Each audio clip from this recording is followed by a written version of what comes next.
Thanks for your support as a channel member, Brian Herman. Folks, apparently Kings Lynn is now in Scotland. We noticed it in the last episode, and today we're playing Celtic. I don't understand what's going on. If someone could explain it to me, that would be delightful. What would also be delightful would be 2,000 likes again. Don't forget to hit that like button if you enjoyed the series so far. Thanks for the support and all that. And I just hope we don't end up having to go to Scotland for a replay.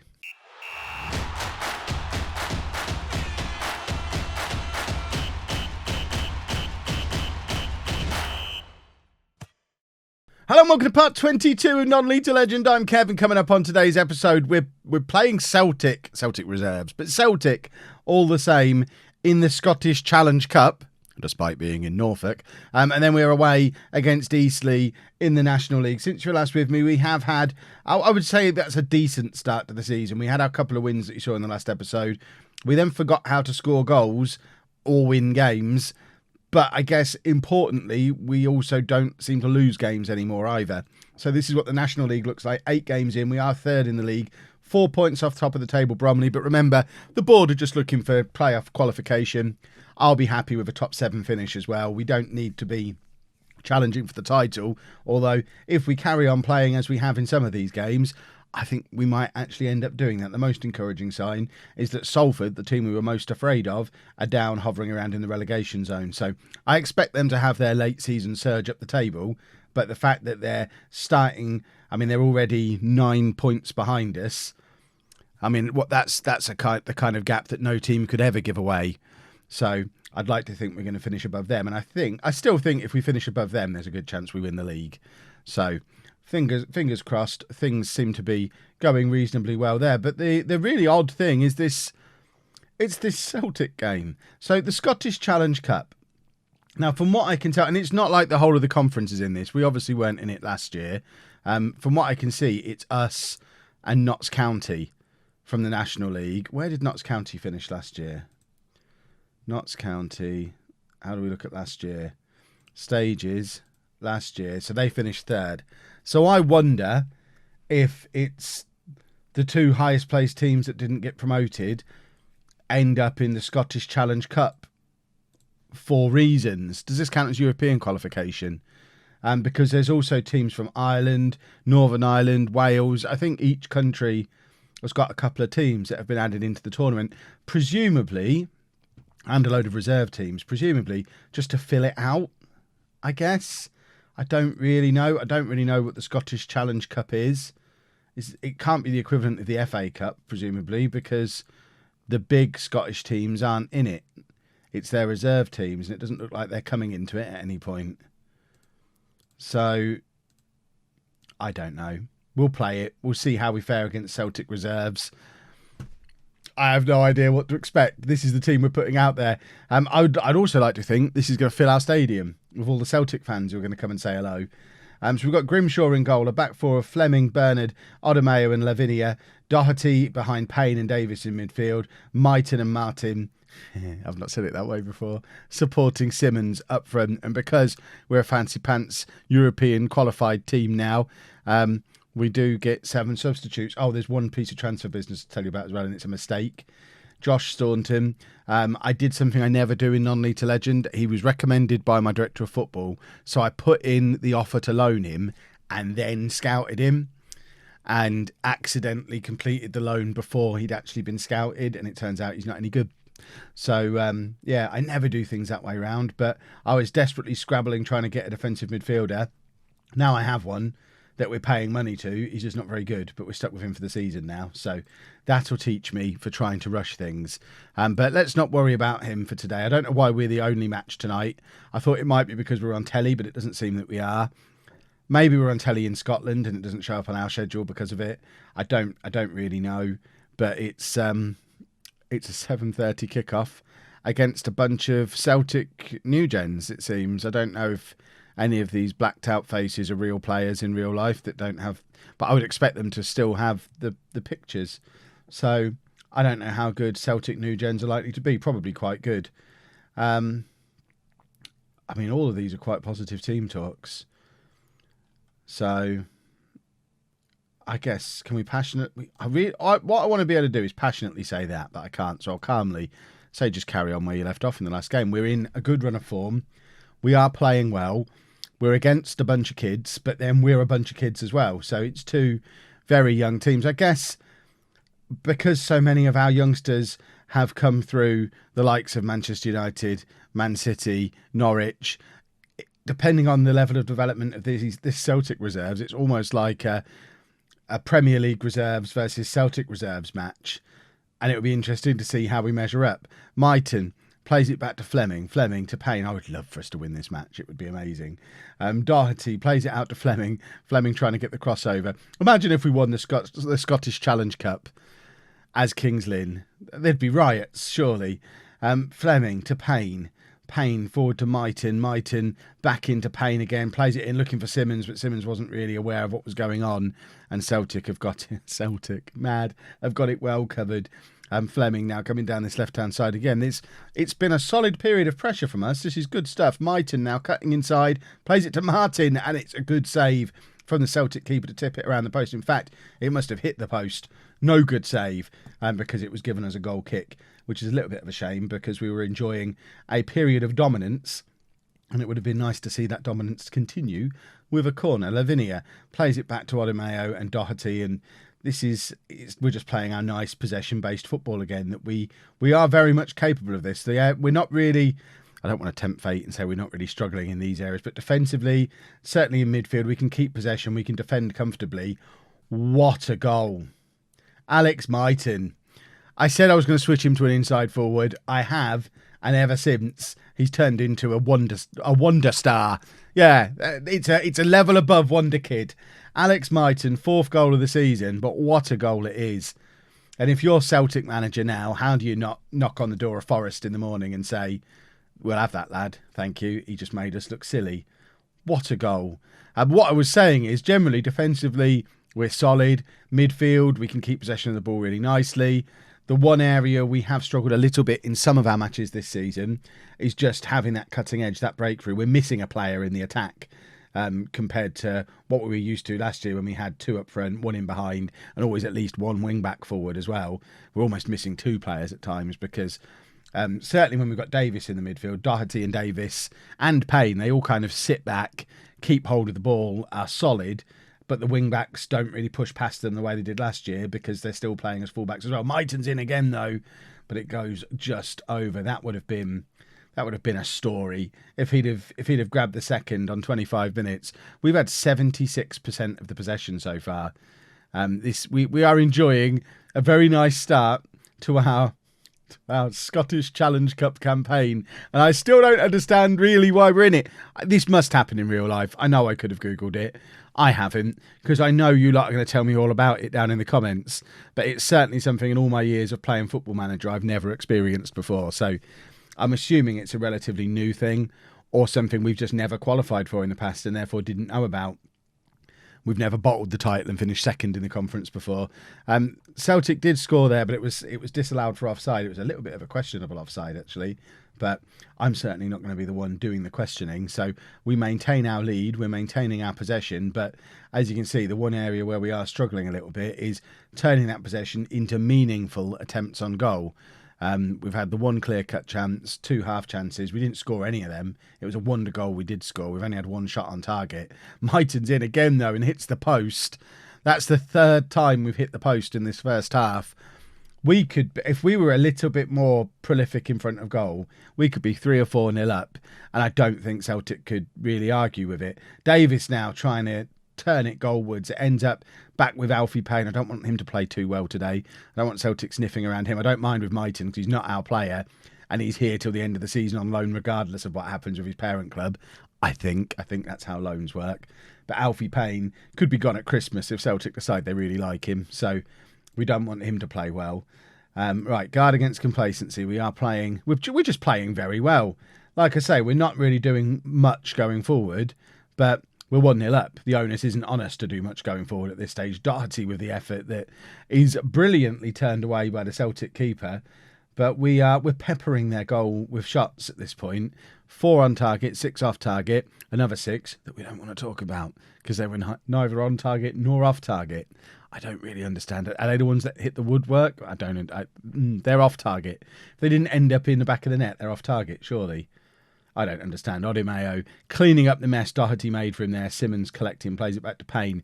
Payne's been given a little pocket of space, plays it into Mighton, who has got Fleming on the overlap now, but decides to go it himself. Mighton playing it back into Payne, who again, in one of the Payne pockets, as we'll call them, plays it into Davis, who has a shot when he probably shouldn't have done. He had Simmons and Martin both ahead of him, ready to be played in, and decided that he wanted the glory of getting on the Scottish news at 10 with a goal against Celtic Reserves. I mean, presumably there's Celtic TV. We'd at least get on that. This game's probably being broadcast on Celtic TV, if that's a thing. Davis plays it out to Mighton. Mighton is causing them all kinds of trouble. Again, cuts inside, has another shot. And he is having a very, very good game. He just needs a little bit more in the way of clinical finishing. And once he develops that, he will be a Premier League player. But he's now picked up a knock, so we're going to bring McAneff on for him because we don't want to risk him getting properly injured. I was planning on taking Martin off and bringing McAneff on, but now I can't. I guess we can put Hardy. In fact, no, we're going to shuffle this around completely and do that. And have Hardy up front, McAneff out on the right, and Simmons on the left playing as that inside forward, where he always seems to look more dangerous coming inside on that left wing than he does playing up top, but he's too good not to be in the team as a striker. So it's one of those situations where I obviously don't want to lose Mighton because he's awesome, but he is getting in the way of one of our own players in the shape of Simmons. And we've given away a penalty. It's a little bit harsh on Odimeo, I think, there. But can we salvage something from it? And we... Grimshaw didn't really know what was going on there. Hits the inside of the post. Goes across the goal line behind him. All he had to do was take a step back and knock it in, and it would have been one of those lovely Football Manager moments that you tweet about.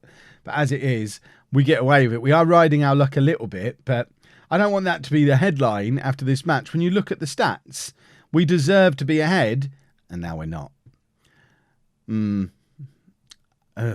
I guess they've just got a few players who are slightly higher quality than some of ours, even though I would say we're better as a team. Again, our lack of clinical finishing is costing us here. It's cost us in a few league games already, and now it's costing us in a big European match. That's what I'm calling it. We're playing against a team from another country in a cup competition. This is basically the Europa League. Well, it's like the old Anglo-Italian Cup. I used to love that when I was a kid. Simmons, now, this is what I mean. Simmons from the wing is a different proposition from the Simmons up front that we haven't really seen for the entire match. That being said, he didn't get much in the way of a pat on the head for it, did he? So I'm tempted to bring on Norton, because we haven't really seen much of Norton. Swap those two over, stick McAneff out that side. Hardy can go to that wing. Norton is more of a pressing forward, so let's get him doing some pressing. And I'm just going to push forward to a more positive instruction. Ask for some passion. I don't know what happens at full time, presumably straight to penalties. I don't think we're going to have extra time or replays or anything like that.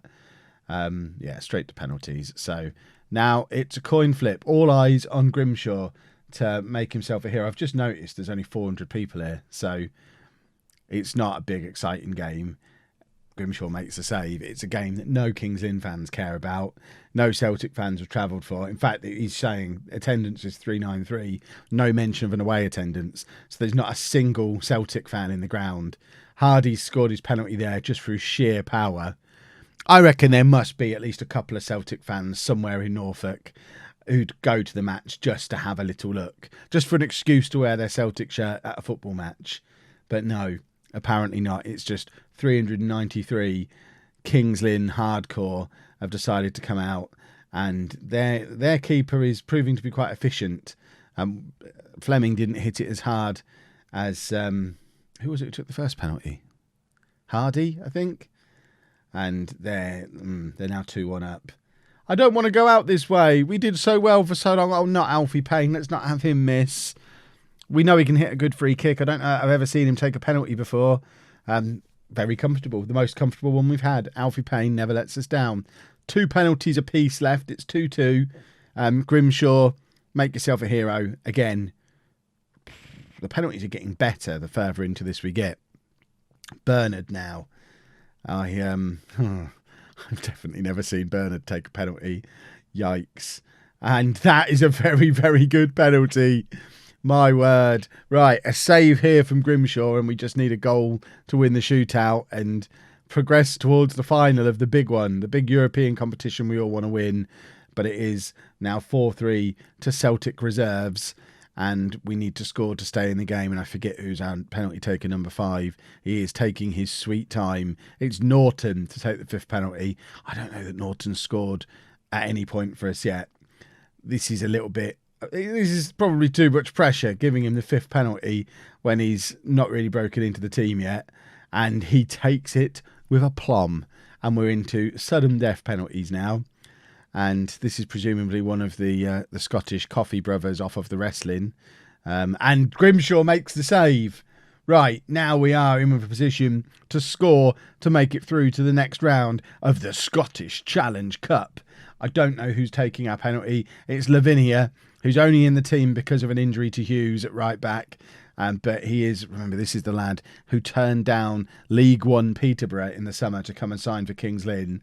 So hopefully he'll now score a penalty to make himself even more of a hero. He doesn't. It's straight at the keeper. I mean, it's a really, really bad penalty. So we go again. It's a Football Manager penalty shootout. I understand now. Grimshaw, do your thing. He does. I mean, VAR, maybe. That looked like it was across the line and he pushed it back out, but apparently it wasn't.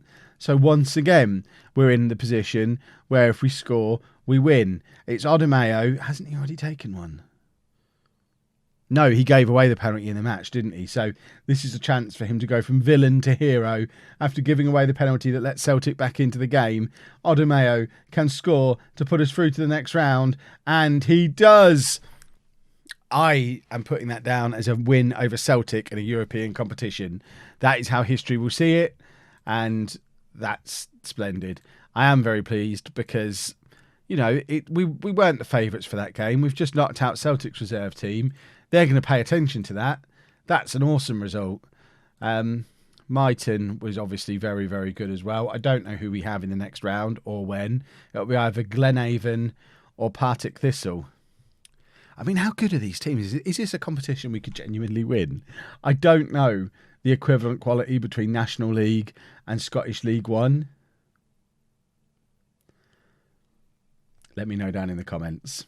Couple of changes for the Eastleigh game then. Lavinia is suspended. He got sent off in the last league game. Hughes still not fit enough to return. So Clark gets a rare start at right back. Staunton's coming in for Doherty at defensive midfield. Just really because I want to see if he's any good. He's played a couple of games for us and he's doing considerably better than his star rating. So I'm going to keep playing him until he's fully match fit and I can work out what this is. Because at the moment, he's playing well whenever he's in the team, even though he looks rubbish. And we've also brought Hardy in for Simmons up front, just because, like I was saying before, as much as I like Simmons out wide, up front, he doesn't seem as much of a threat as Joe Hardy does, who's got 3 goals from 2 starts so far. And like I said when I signed him, he's the one who was brought in to score the goals. We're struggling to score the goals. So let's bring in the guy we signed to score the goals rather than the 2 who were brought in for slightly different jobs. Simmons is there to be fancy and Norton's there to run around a lot and create opportunities. Norton's really there to be a strike partner for someone or to like play as the one up front in a 4-2-3-1 or something like that. He's not really going to fit into an isolated lone striker role because he's not the finished package. He can do all the running and all the causing problems, but he's not actually going to apply the finish himself. Whereas Hardy's kind of the opposite of that. He's not as mobile as either of the other 2, isn't going to be as creative as either of the other 2. But if a chance presents itself to him, I think he's probably more likely to finish it off. That is a ridiculous goal, though. We saw Myton score a goal similar to that in the last match, and I'm going on about how he's going to be a Premier League player, and all of a sudden we've travelled to Eastleigh. And they've just given it to the first man they've noticed and said, here you go. You go play in the Premier League as well. Apparently, we're giving out Premier League contracts left, right and centre. So they've gone and scored against us. Corner, cross comes in from Martin. It's bobbing around in the area. Myton hits the crossbar. I think it was Bernard who got on the end of the original cross.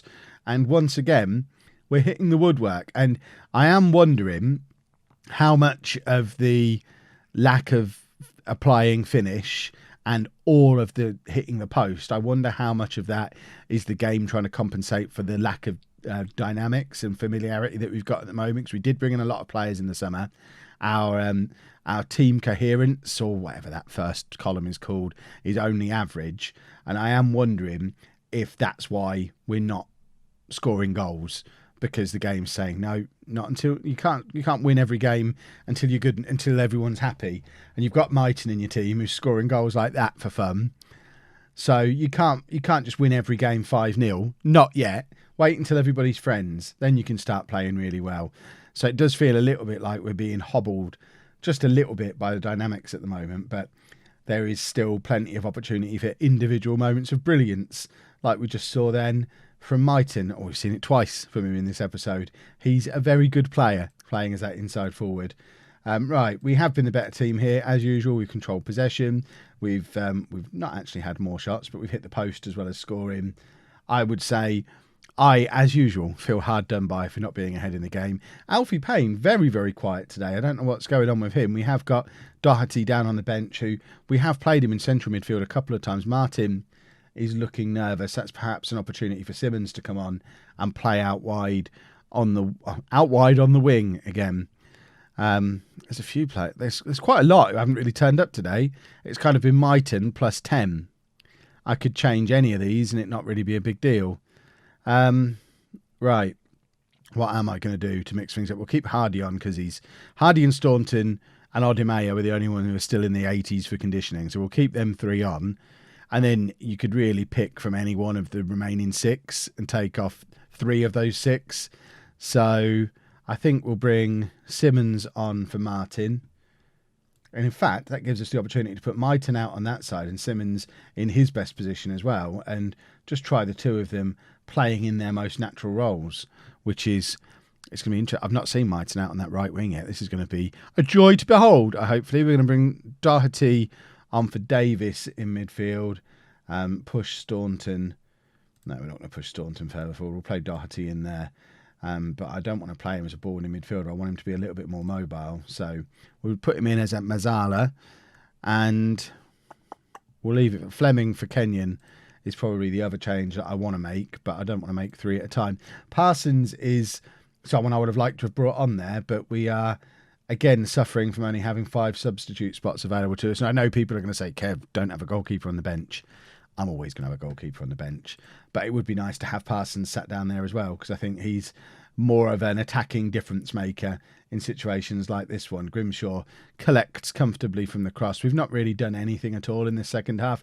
As usual, I'm happy with an away draw, but it would be nice to go out and grab a late winner, just because we've already drawn a lot of matches this season, which, like I say, I don't mind doing while we're getting our tactical familiarity and our team cohesion up. As long as we then start winning these kind of games, when we reach that point, Mighton is in and doesn't quite manage to keep it in. I'm not sure how that's become a goal kick, because I don't think Mighton's taken it any further forward, but apparently he has, and it's gone down as a goal kick. And it's Eastleigh with a free kick now, but it ends up with Kenyon, who plays the ball over the top for Simmons, playing in that inside forward role where he looks so much more dangerous, but the ball is just taken off him. And now Eastleigh have got the opportunity for a counter-attack, and we're a little bit all over the place in midfield. After saying how well we've played defensively, we got ourselves in a little bit of a mess, and Odomeo's got himself sent off. And that was the first real moment of madness we've had defensively this season. And we need to shuffle around a little bit. I think Staunton can play centre-back. Doherty can drop back in there. In fact, we're going to stick him there and just do like a 2-man midfield. Alfie Payne has got the ability of 2 men, so it's still effectively a 3-man midfield. Staunton now playing out of position at centre-back, plays it forward to Clark, who has got Mighton as an option ahead of him. He looks to use him. Mighton is in behind here. Hardy and Simmons both in the middle. Mighton tries to go it alone when perhaps... I mean, to be fair, the other 2 hadn't kept up with him, so it wasn't an obvious option, but it did feel like a bit of a waste just shooting straight into the arms of the keeper there. But Payne with the corner looking for Hardy. Doherty heads it down. It's bobbling around in the area. Once again, we've had multiple clear-cut chances, 2 clear-cut chances, a half chance. We've hit the post. We've had 66% of the possession. We have now had more shots. And we've had a player sent off. I do feel hard done by that we're not winning this game. Hardy now, he's got Simmons in acres of space to his left if he can see him, but instead goes with Myton, who is through on goal, and Myton scores. And my word, that is a player who is far too good for the conference. I don't know how we got him. I never want him to leave. Goodness me. He is going to be a player we meet again in the future of this save, whether it's playing for us or playing against us when we eventually make it to the Premier League, because he's still only like 18, 19 years old, and he is an exceptional talent. What a goal from Myton, and he's single-handedly won us that game. He's the only player who really turned up. Hardy and Clark are both sulking now as a result of that comment, but you know what? Hardy's there to score, not get 2 assists like he did. The rascal. Clark's picked up an injury. And splendid stuff. What division are Oxford in? Gary Neville has been sacked by Oxford in League One. See, that feels like a Kev job. If they're paying attention, I'm not being linked with it. I do feel like that's a bit of a Kev job, though. If they're, like I say, if they're paying attention. I'm not going to apply for anything because we're having a good season again and I'd like another promotion. But Oxford, come and get me. If you've enjoyed that, please make sure you leave a nice big thumbs up on there for me. Remember, trying to get to 2,000 likes as ever. Subscribe to the channel for daily Football Manager videos. And thank you very much for watching.